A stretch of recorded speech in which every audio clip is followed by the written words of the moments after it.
Okay. Hello, everyone.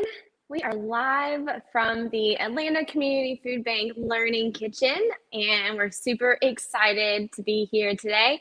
I'm Kristen Elliott, one of the registered dietitians here at the food bank.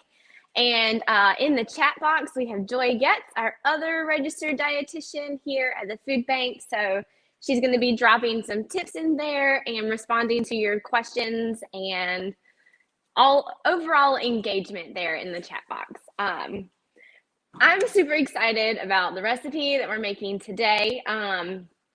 October is Italian American Heritage Month, so we are making an Italian-inspired chicken Parmesan casserole using food bank foods. So first, I'm going to tell you what ingredients we're going to use from our inventory here at the warehouse. And then I'm going to show you a couple different versions of how you can customize this and make it all your own. So first, our casserole is going to be pasta, tomato sauce, some type of vegetable. The two versions I'm going to make are, one is with frozen spinach and one is with frozen broccoli. You can use other varieties of vegetables that you have available to you. And I'm going to talk a little bit about the things you could consider when you choose the type of vegetable. We're using canned chicken as our protein. You can also use leftover cooked chicken or store-bought rotisserie chicken that you've taken off the bones. You can also leave out the chicken and maybe use a protein pasta in place of that for a vegetarian option, or you could add some beans. Our nice crunchy topping today is going to be wheat bran flake cereal mixed with some Parmesan cheese and mozzarella cheese. So if you were baking your chicken Parmesan, you might use panko breadcrumbs, but we've got this really crunchy cereal and high fiber, I might add, in our inventory here. So it has served a good purpose to be a nice topping on a casserole. Okay, so first thing that we're going to do is we're going to get our 8x9. This is a 9x9 baking dish, and we're going to spray it with non-stick cooking spray because there's nothing worse than your food sticking to the pan. I've got about 2 cups of whole grain rotini pasta already prepared. When you look at the cooking time on the box, choose the number that is the least amount of time in the range, because you're going to continue to cook this pasta once it goes into the oven. So don't overcook your pasta first. Got my cooked pasta. I'm going to add my 2 cans of chicken here. What I do with my chicken is I make sure I drain it really well to get all of the liquid off from the can. And then depending on the format, so it might be shredded or it might be chunked. So you want to make sure that you kind of divide up the chunks and make it, less chunky, for lack of a better word. I've got 1 can of tomato sauce. This is a 15-ounce can, and today I'm using a no salt added version. So when you use no salt added products, you're able to control how much salt is in your food, and you can add it, but you can't take it away if you use a full salt version. So if you've got access to the no salt version, you can choose that, but that is totally up to you. Okay, chicken, pasta, tomato sauce. For this one, I'm going to use my spinach. So this was a 12-ounce bag of frozen spinach. I thawed it out in cold water, and then I broke up all of the chunks. After you drain it really well on a strainer, you want to make sure that you squeeze all the water out of it, because it can make your casserole a little too runny and wet. It is a good idea to not squeeze it like completely dry. I don't know if you can see. There's still some liquid left here. That's going to add to the moisture of the casserole, so that's a good idea to keep. Okay, so I'm just going to crumble this with my fingers as I add it to the bowl, so we don't have any nice big chunks of spinach. All right. So you're looking at about 3 cups of vegetables in this entire casserole to make sure every portion gets a good serving of vegetable. Okay, so for our seasonings, we're going to use a combo of oregano, salt and pepper, and some fresh garlic. So this is about 2 tablespoons of oregano. I've got a 1/4 teaspoon of salt and about 1/2 teaspoon of black pepper. And then last but not least, in our mix, I've got about a tablespoon of fresh chopped garlic. You can also use garlic powder. So in this case, I would use a tablespoon of garlic powder. I don't follow the rules for fresh to dried garlic. I follow my heart and my taste. So this is about 1 tablespoon of fresh chopped garlic. You can always use ground garlic in place of that. Okay, we're going to keep our topping to the side and hold off on that. And I'm going to get our mix all mixed in together here. Okay. So this dish is really great because all you need is a bowl and a casserole dish and a strainer, basically. You don't have to cut anything. If you're using the fresh garlic, you will have to cut that. But if you use that garlic powder, you will not have to cut anything, which is ideal for busy weeknights. It takes about 30 minutes to cook it in the oven. And that is literally just to cook it all the way through because all of your ingredients are already cooked. So the same would go for if you're using some leftover chicken, because that's going to be already cooked. I wouldn't put raw chicken in this casserole. I would start with cooked chicken. Okay. Making sure I get all of those spinach chunks all mixed in. There we go. Okay. Next step, pour it in the casserole dish.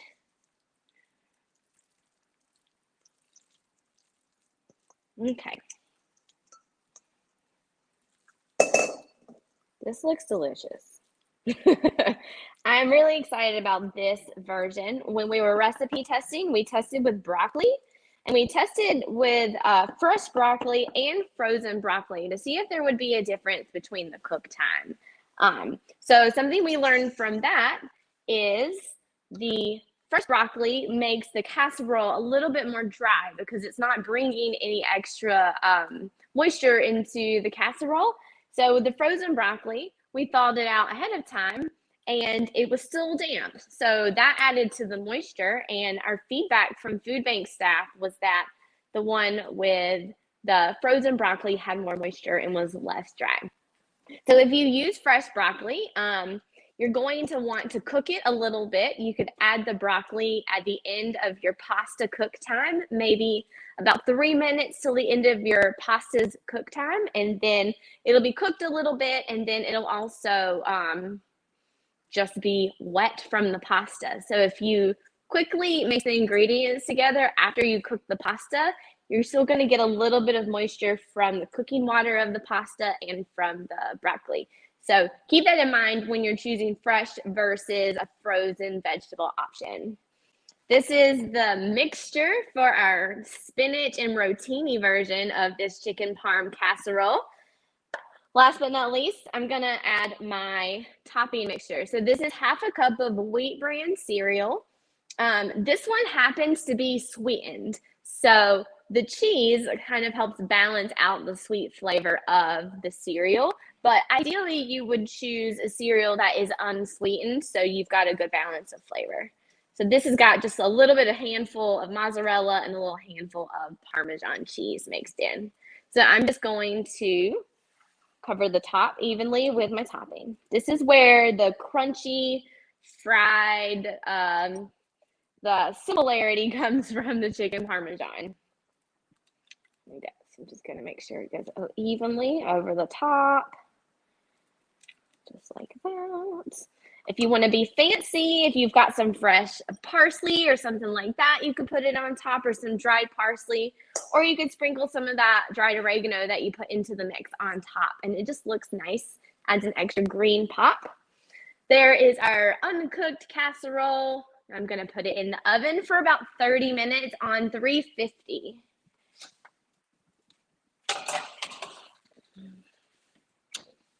Okay.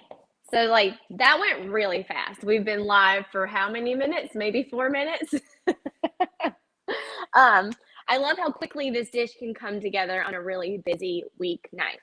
So I want to share some facts with you regarding chicken parmesan and Italian American Heritage Month. So during the month of October, it's important for us to highlight the contributions of Italians to our American culture. One of those things is that pizza is the favorite food of America. So we definitely were inspired, or it was brought to us from the Italian immigrants um, many moons ago, and we have captured that and taken that as a staple food in the US. So we have to thank our Italian neighbors for our pizza. And also, chicken parmesan is not technically a traditional Italian food.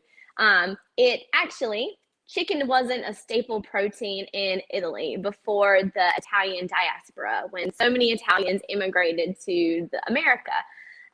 So when the Italians got here to America, they didn't have a lot of access to eggplant. So eggplant parmesan is actually the original concept of chicken parmesan. So when the Italians got here, they needed a substitute. So they were able to use chicken, pounded really thin, breaded in breadcrumbs and egg, and then they would fry that and they would serve it over pasta with tomato sauce. And that is how we ended up with chicken parmesan. Another fun fact about that is that chicken parmesan really isn't traditionally made with Parmesan cheese. It is made with mozzarella cheese, which I literally didn't know. So when we were recipe developing, we were thinking, oh, we need to use Parmesan cheese because that's in the name. No, not really. We did use some Parmesan, but it's not traditional.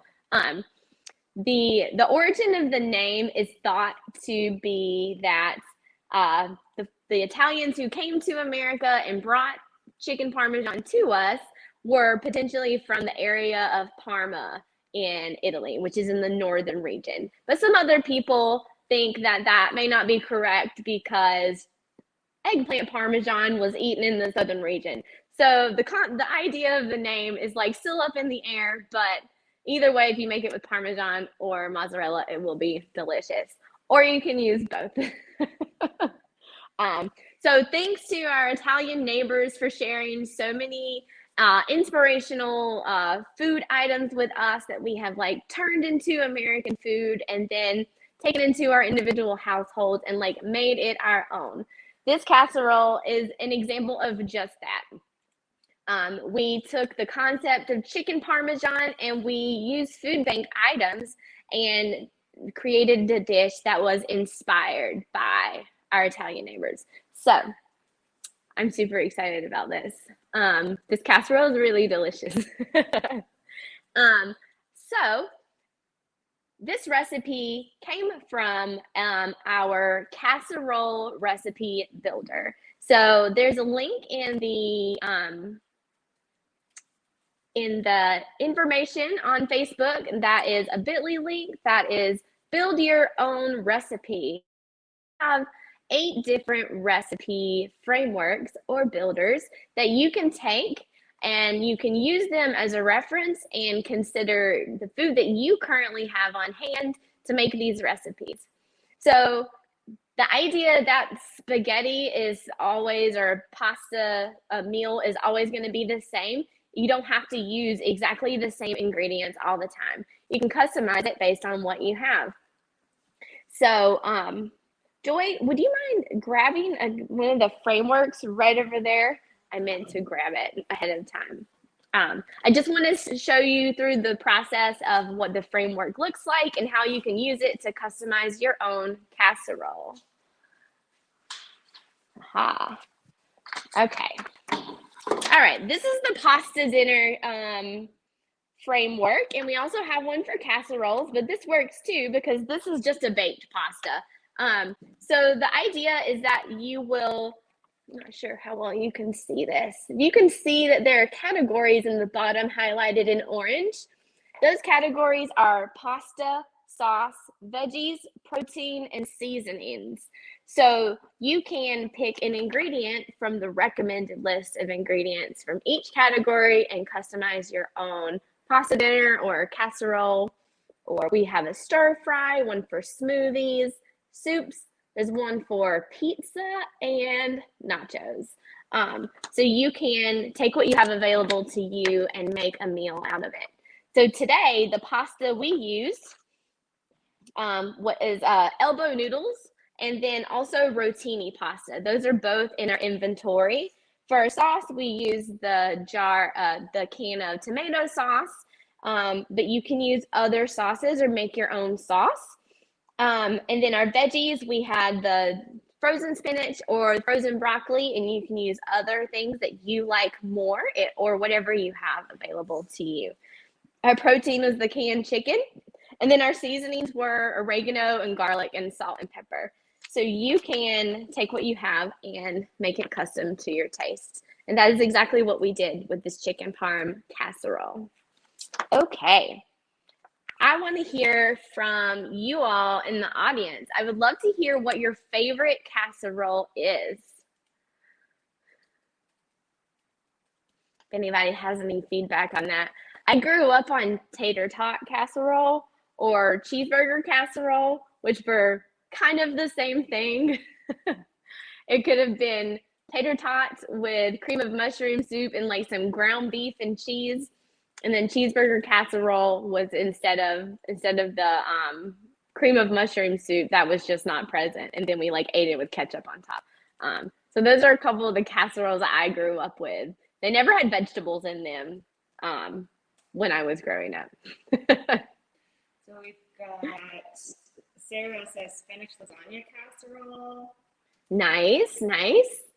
That's true. Lasagna could definitely be a casserole.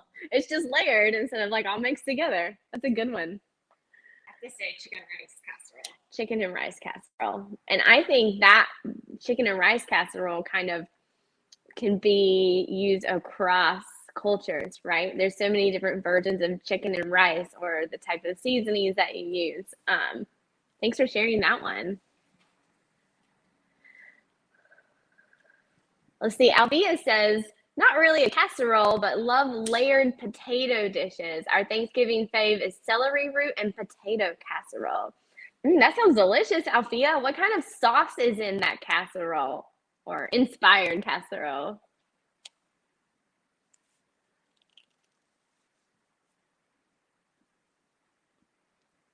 Mexican themed. Those are, yeah, that's an easy way to make it really delicious and flavorful, is including a lot of Mexican spices and stuff like that.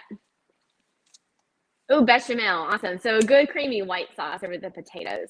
That sounds yummy. Super yummy. Cool. Well, I guess I can show you what the final casserole looks like, because I actually made one ahead of time so we have a taste while we were still live. Let's see. All right. This is our final casserole dish. This is the elbow noodles with broccoli version of our casserole. So I'm going to dish some out and we're going to have a taste.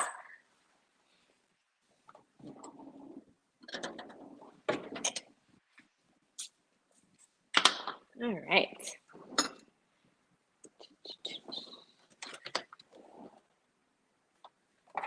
There we go.